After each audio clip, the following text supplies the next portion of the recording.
County grand jury is getting work on a possible criminal indictment of former President Donald Trump after being sworn in this afternoon. They'll be weighing evidence on whether Mr. Trump and his allies interfered with Georgia's 2020 presidential election.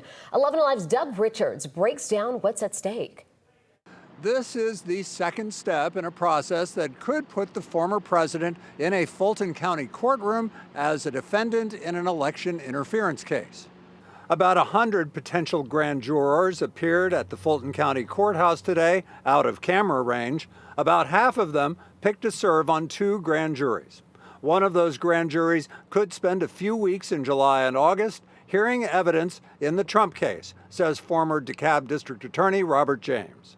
So they have to be convinced more than what they would ordinarily need to be convinced if you're putting up an armed robbery or a burglary or a drug dealing case. And so, yes, you want to cross every T, dot every I, and you want to call as many witnesses as necessary to make sure that you've proven your case in front of that grand jury. Grand juries technically only need to find probable cause to indict a case, but James likens the Trump case to other cases of alleged corruption or police impropriety, where grand jurors expect to see an overpowering case for guilt.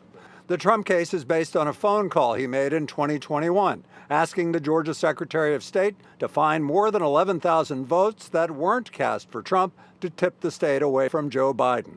James says Fulton grand jurors will be able to ask prosecutors questions as they present their case. And that could give prosecutors an opportunity to fine-tune their arguments and their evidence if they get the former president in a courtroom to face trial.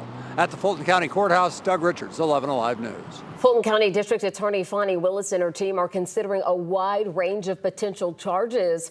Here's just a part of that list. It includes things like solicitation of election fraud, conspiracy, racketeering, and violation of an oath of office. And the former president isn't the only one here who could face charges. Prosecutors told his former attorney, Rudy Giuliani, that he is a target of this investigation. They could also decide to charge several members of the GOP who served as fake electors during the 2020 election.